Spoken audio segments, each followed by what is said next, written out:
Gerard ngo nyuma guhabwa ari amatango yarabaye igiwinini. Ntabwo oya, yo ntabwo mbizi. Ahubwo pastor.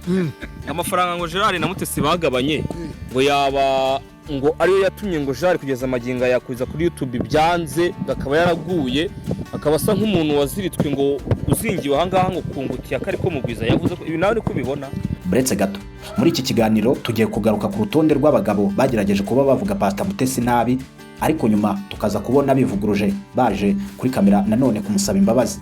Ushobora kwibaza ati ese Pastor Mutesi ni izihe mbaraga akoresha ku buryo ugerageje kuba yamuvuga nabi yongera akicuza hanyuma tukongera kumubona amusaba imbabazi.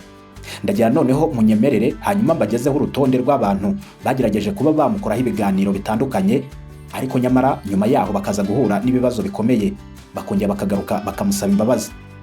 Igihe ni iki noneho kugira ngo ukurikire hanyuma uze kumenya ese Pastor Mutesi ni muntu ki cyangwa se imbaraga bavuga ko akoresha zabarangiye zo zaba zimugaragaraho. Muri iki kiganiro kandi n'ubundi munyemere ngaruke ku nkuru y'incamugongo yakwiriye isi yose mu gitondo cyo kuri uyu wa mbere wa Pasika, ko umushumba wa Kiliziya Gatolika ku isi Papa Francis w'imyaka 88 uyu nguyu yitabye Imana ikomeze imuheruko ridashira. Ku ikubitiro rero turasanga umusobanuzi wa filime uyu nguyu bakaba bamwita Junior Giti. Junior Giti ubwo yagarukaga mu biganiro yakoraga yaje gucikwa avuga mu izina Pastor Mutesi ndetse agenda namuvugaho amagambo atandukanye, ariko ayo magambo Pastor Mutesi ntabwo yayakire neza kugeza nubwo yamuhamagaye arangije amubwira ati ese Junior nawe utangiye kujya unkoraho ibiganiro. Ntabwo haciye kabiri uwitwa Junior Giti ndetse na Murungi Sabe ndetse n'abandi bagendana na Junior Giti, dore ko uyu nguyu atajya agenda wenyine afite timu y'abantu bagomba kuba bamuri hafi. Abo ngabo nibo bafashe imodoka barangije bajya gusaba uwitwa Pastor Mutesi imbabazi.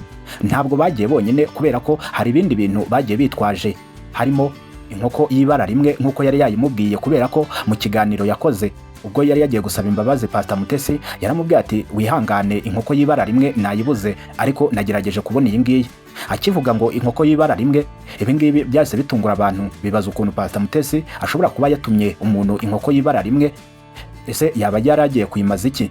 Aho abantu batangiye kwibaza niba Pastor Mutesi ari umupfumu cyangwa se akoresha indi myuka mibi. Ndagira ngo wumve kano ka video wumve aho Pastor Mutesi ndetse na Junior Giti bari kuvuga ku by'inkoko.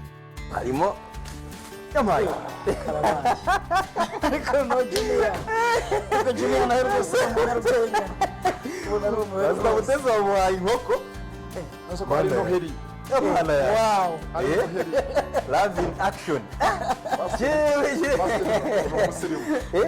njye tambukariya dira bino mumpere Kandi kujya ni ngombwa.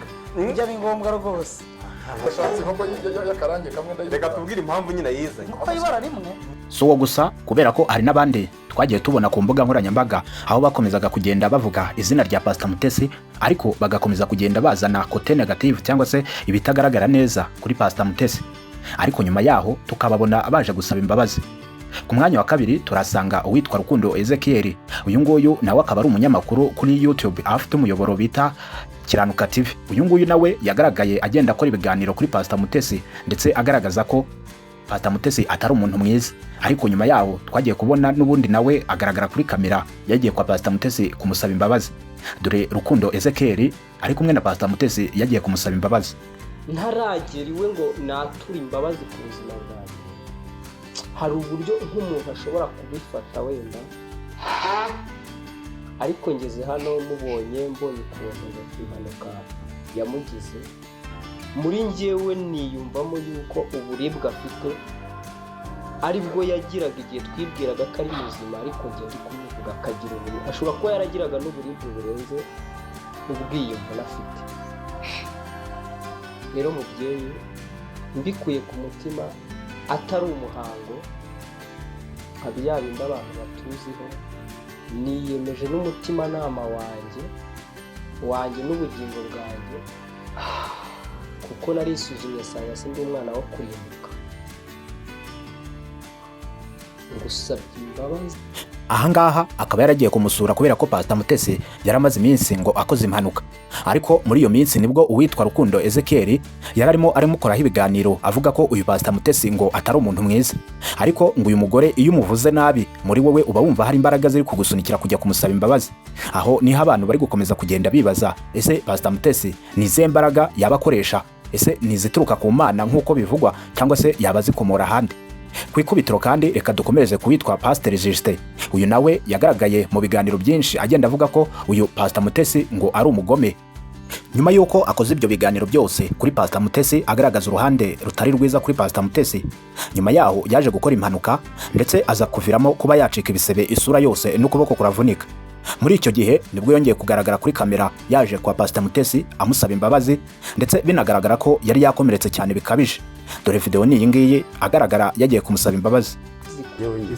Pastor Mutesi ntago ndi kureba neza kubera isura. Urabona iyi sura yanjye nuko nzaye kwita kayira yewe ndi kongera ikaba nziza, ariko by'ukuri umbabarira ahantu naguhemukiye. Sabo gusa kandi kubera ko no mu bamusabye imbabazi hagarukamo uwitwa Kamarade Faxman. Uyu nguyu akaba yaratangiye ibiganiro aho yakoraga kuri Pastor Mutesi agenda agaragaza uruhande rutari rwiza kuri uyu mugore. Uwo nawe nyuma yuko akoze ibyo biganiro byose, nyuma yaho twaje kumubona kuri kamera aho yari yitwaje igitoki ndetse n'ikarito y'amata. Ese kubera iki Pastor Mutesi abantu bose bagerageje kuba bamubabaza cyangwa se bakavuga ibintu bitari byiza kuri we? Kubera iki twongera kubabona bagiye kumusaba imbabazi ariko nyuma yaho bakongera bagakora ibindi biganiro bavuga ko ngo yari yabashutse cyangwa se hari izindi mbaraga zari zabahatirije kujya gusaba imbabazi?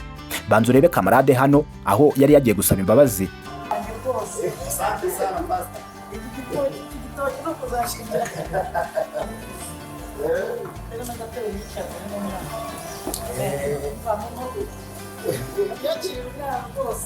Ijambo ryawe rirambwira ngo nimutababarira abantu ibyaha byabo namwe so mu ijuru ntazababarira ibyaha byabo.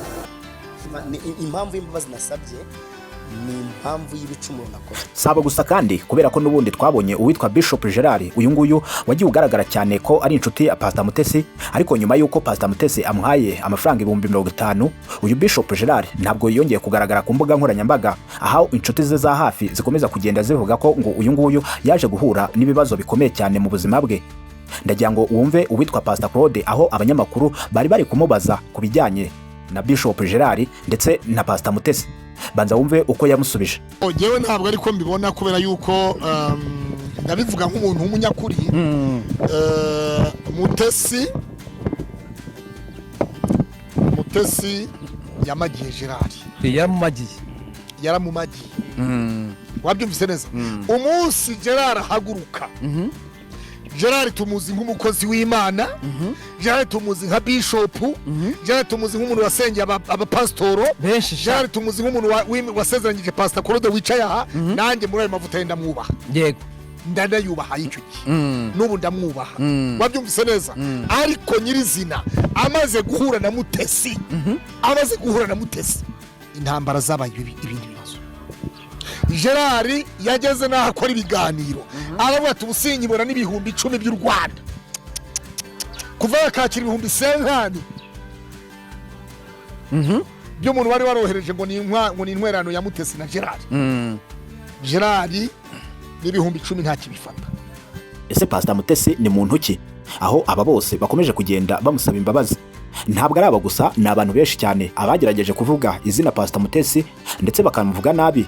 Abo ngabo bagaragaye n'ubundi bicuza bavuga ko bashaka kumusaba imbabazi. Gusa igitangaje nuko iyo bamaze kumusaba imbabazi n'ubundi bongera bakagaruka bavuga ko ngo Pastor Mutesi ari umugome ndetse ko yabahemukiye.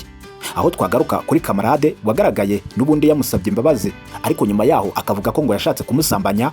Ariko kandi aho yakomeje kugenda avuga ko nyuma yuko avuye kumusaba imbabazi ndetse akanaryayo ubugari n'isombe, yaragarutse asanga umugore we yamaze kuba yakiba ibintu byose byo mu nzu. Ibyo byarabaye ariko Kamarade ntiyasobanukirwa ibyari byo.